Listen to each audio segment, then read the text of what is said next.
Okay, so hello everyone once again. Happy Diwali to all of you. तो मैं आप लोगों के लिए कुछ शॉर्ट क्वेश्चन लेके आया हूँ, नॉट कुछ, मैं 2 ही क्वेश्चन लेके आया हूँ जहां से आपको एटलीस्ट कुछ आइडिया लगेगा कि आपको किस टाइप ऑफ क्वेश्चंस प्रैक्टिस करना जरूरी है।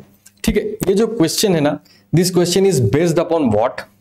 This question is based upon the enzyme catalysis. Enzyme catalysis एक ऐसा कंसेप्ट है, यहाँ पे कभी भी क्वेश्चन पूछा जा सकता है जो कि बहुत इजी क्वेश्चन होंगे। एंड अगर आप थोड़ा सा इसको ध्यान से पढ़ोगे तो ऑब्वियसली ये क्वेश्चन आपको 4 मार्क्स देके या फिर 2 मार्क्स का क्वेश्चन रहेगा तो 2 मार्क्स देके कंफर्म देके आ जाएगा। ठीक है, सो दैट्स वाई मैंने ये क्वेश्चन सोचा कि लेके आते हैं कि ये दिस टाइप ऑफ क्वेश्चंस को हम लोग कैसे कंसिडर कर सकते हैं, कैसे हैंडल कर सकते हैं और कैसे यूज कर सकते हैं हमारे कंसेप्ट के साथ। So first of all enzyme catalysis से क्वेश्चन देखोगे, दिमाग में एक चीज आना चाहिए। क्या सर? दिमाग में आना चाहिए लाइन वेबर बार्क प्लॉट। अगर एंजाइम कैटालिसिस से आप देखोगे, सो मैं यहाँ पे 2 छोटा ट्रिक्स ये बताऊंगा। Km and R max calculate करने का तरीका क्या होगा? ये हो जाएगा 1 बाई इंटरसेप्ट एंड ये हो जाएगा स्लोप बाई इंटरसेप्ट। अब हमारे पास क्या गिवन है, एक बार हम लोग क्वेश्चंस को पढ़ने की कोशिश करते हैं। The data obtain from an enzyme catalyzed reaction are plotted 1 by rate against 1 by S naught और एस। ठीक है, सो दैट मीन्स ये लाइन वेबर बार्क प्लॉट की बात कर रहे हैं, जो कि डबल रेसिप्रोकल ग्राफ भी कहा जाता है इसको, double reciprocal plot. The slope and Y intercept obtained from this plot are 50 and 100। That means slope is 50, intercept is what? 100 respectively, right? If the enzyme concentration used in the reaction is 0.5 millimolar, that means E naught की बात किया जा रहा है, that is 0.5 millimolar. Then turnover number in millimolar inverse of the enzyme means, देखो question देख के लगेगा सर ये बहुत बड़ा क्वेश्चन है, कैसे करेंगे हम लोग? सिंपल सा मैंने बताया, यहां से हमें क्या कैलकुलेट करना पड़ेगा? आर मैक्स हम लोग यहां से कैलकुलेट कर सकते हैं। क्यों कर सकते हैं? देखो, R max is what? 1 by intercept, that is equal to 1 by 100। Intercept तो वही गिवन था। आर मैक्स क्या हो जाएगा? आर मैक्स का वैल्यू है K2 into E naught, that is equal to what? आप लोग कहोगे कि 1 बाई 100। हमारे पास E2 गिवन है, सॉरी E नॉट गिवन है, तो K2 वैल्यू क्या होगा?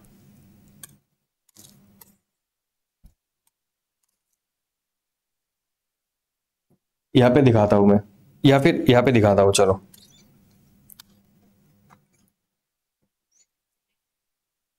सो K2 हमें कैलकुलेट करना है क्योंकि K2 is the turn over number और टर्न ओवर फ्रीक्वेंसी।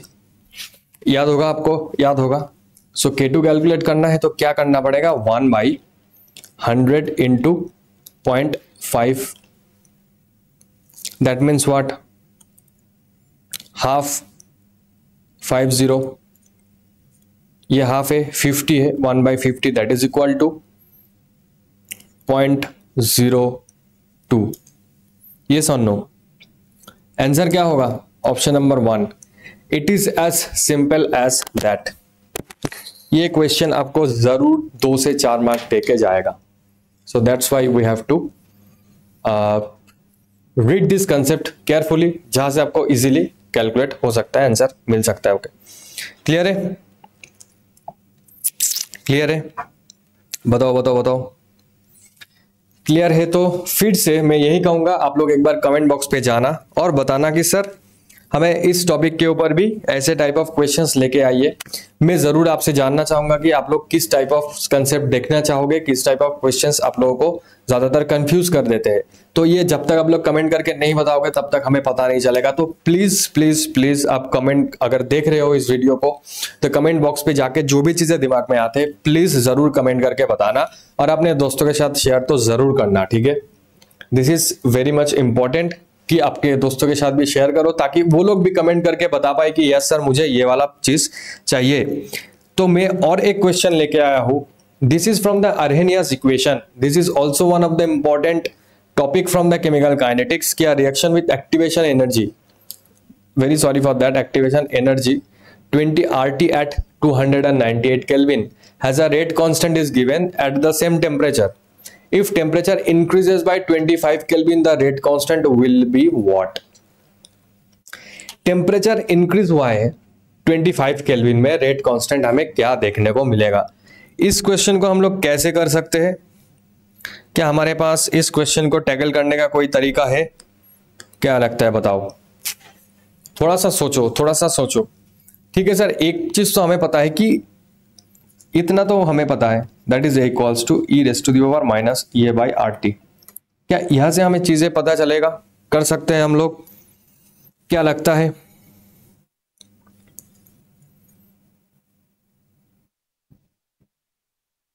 बताओ क्या लगता है? यस, या फिर हम लोग ये वाला इक्वेशन यूज कर सकते हैं, ln k1 by k2।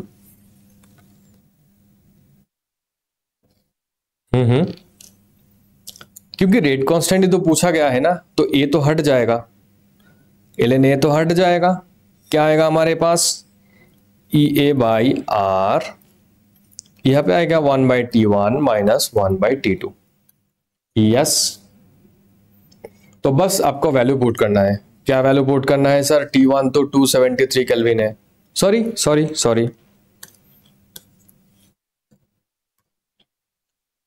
298 kelvin है सर। T2 क्या करना पड़ेगा? 298 प्लस 25 करना पड़ेगा, सो दैट मीन्स 313 के आसपास आएगा, 323 केल्विन। बस इसके बाद आपका वैल्यू पुट करना है। ये क्या गिवन है? आप बोलोगे सर ये तो गिवन है 20 RT एंड हमारे नीचे तो R है, सो 1 by T1 is what? 298 minus 333 T23 10 20 into यहाँ पे टेम्परेचर क्या हम लोग यूज करने वाले हैं, तो इनिशियल टेम्परेचर यूज करेंगे। यहाँ पे आप लोग कंफ्यूज हो गए, मुझे पता है कि सर हमें कौन सा इक्वेशन यूज करना चाहिए, कौन सा टेम्परेचर का वैल्यू यूज करना चाहिए। देखो क्वेश्चन में क्या गिवन है, क्वेश्चन पढ़ना, क्वेश्चन में सारी चीजें गिवन रहता है।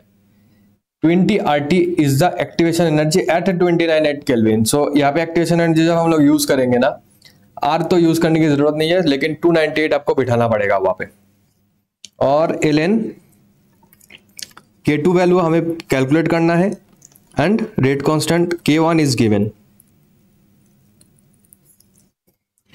यहां से मैं आपके लिए एक क्वेश्चन छोड़ दूंगा यहां से, और यहां पे मैं आपके लिए एक क्वेश्चन पूछूंगा, आप लोगों को ये क्वेश्चन का आंसर देना पड़ेगा। क्या है क्वेश्चन का आंसर? कि ये रिएक्शन, यहां पे जो हम लोग रिएक्शन देख रहे हैं, इसका ऑर्डर ऑफ द रिएक्शन क्या होगा?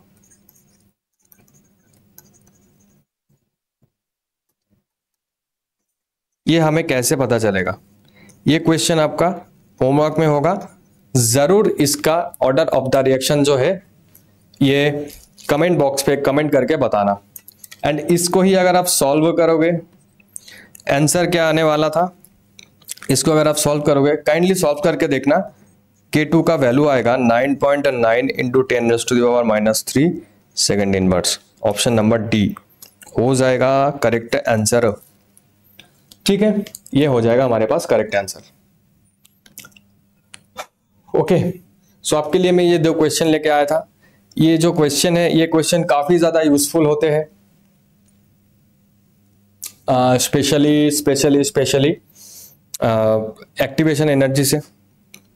और मैं आपके लिए एक छोटा सा क्वेश्चन और छोटा सा पार्ट बताना चाहूंगा इसमें भी।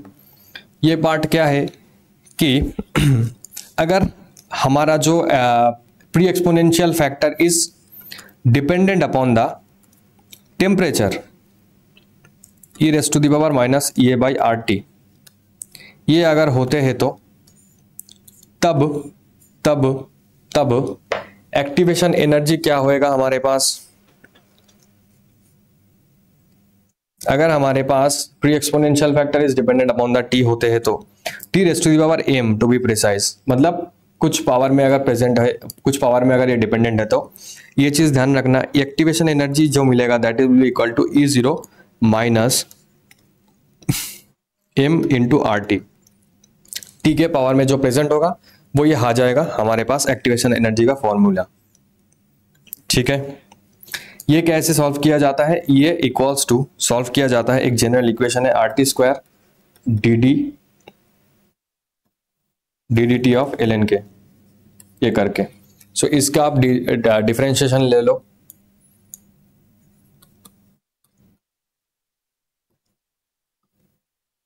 फर्स्ट ऑफ ऑल हमें एल एन के लेना पड़ेगा। एल एन के क्या हो जाएगा, L N A plus M into L N T minus E A by R T. ठीक है, इसका डिफरेंशिएशन ले लो,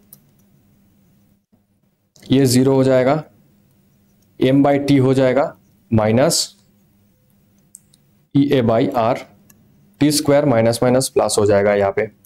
सो अल्टीमेटली ये प्लस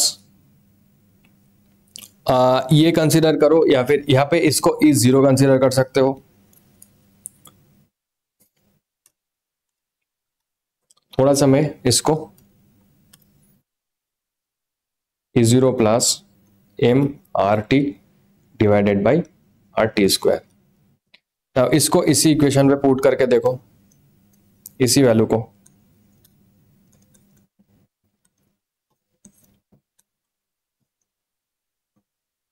ये equal to R T square into A zero plus M R T. क्या मैंने सही किया यहाँ पे?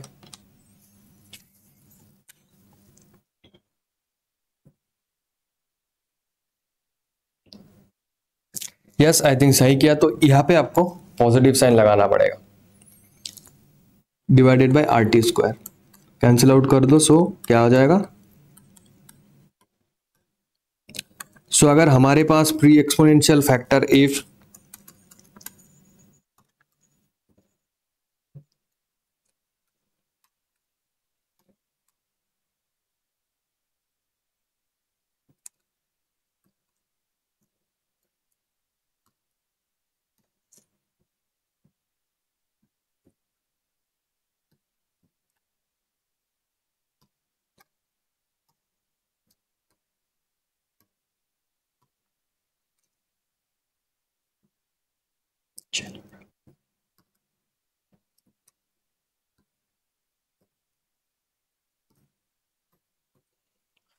ठीक है, आई होप इतना तक आपको समझ में आ गया होगा। So thank you everyone, thank you so much and happy Diwali to all of you. Thank you.